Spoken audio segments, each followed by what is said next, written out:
I'm Alan Sy, sculptor. Well, I suppose it started really when I got a phone call from the university asking me to consider whether I would make the stag for the university.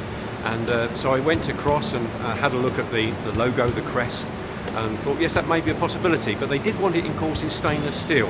To come up with a stag at this size does present its own problems. Effectively, the first consideration is how do you think about structurally this stag going to work? We knew what the logo was going to be, we knew what it had to look like within reason, but I wanted it to have some sort of movement within the forming of the stainless steel. This is the stainless version of the first model I made.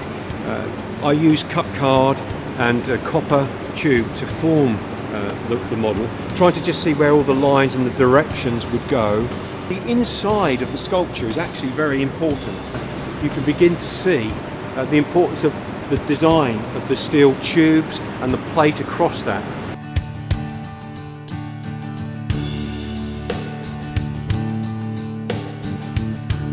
The relationship with the fabricators is hugely important because you're working with huge weights and steel shapes that you're bending, you're forming over a frame.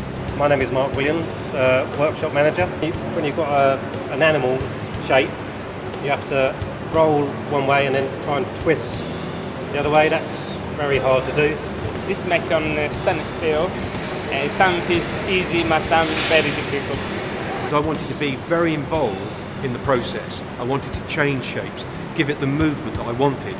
So I don't know whether they got tired of me, but it was important for me to make sure I worked with them closely.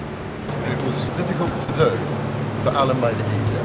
He did make it a lot easier. Hang on, that's not what you said to me. Well, you're a pain. As soon as I got the job, I was given the job by the manager, I knew that I'd drew the short straw. But working with Alan's been a pleasure. The antlers, I think maybe speak for themselves, but they were complicated because I wanted them to have a thickness, a dimension, so that they made sense of the volume of the stag.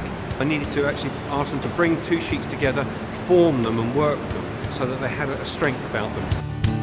In the very beginning, when we knew that we were going to 5 metres high, what we needed to do is to think, well, can we transport 5 metres of stainless steel stag down the M25 along the A3 to the university?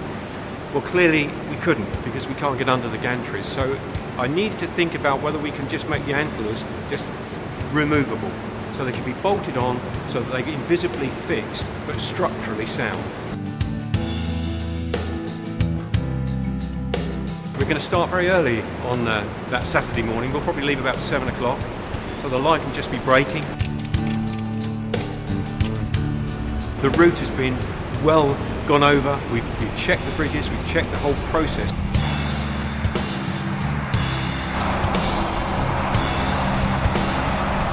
There'll be a crane meeting us, a large crane that will then lift the stag up from its position, pulled over onto the base. We'll offer it into position, see whether it all fits together nicely. We got a bit of height. Then we'll lift it back off again, then we'll prepare the lighting cables that will be drawn up through it, and then we'll bring it back into place, lighting cables up, and then we'll fix it with particular resins. It's designed to go into that space in a way that will really do the university proud. I know that when it gets onto that base, it's going to look quite stunning. I've got one wonderful Italian fabricator. He's, "You happy, I'm happy." And I think, yeah, I'm happy.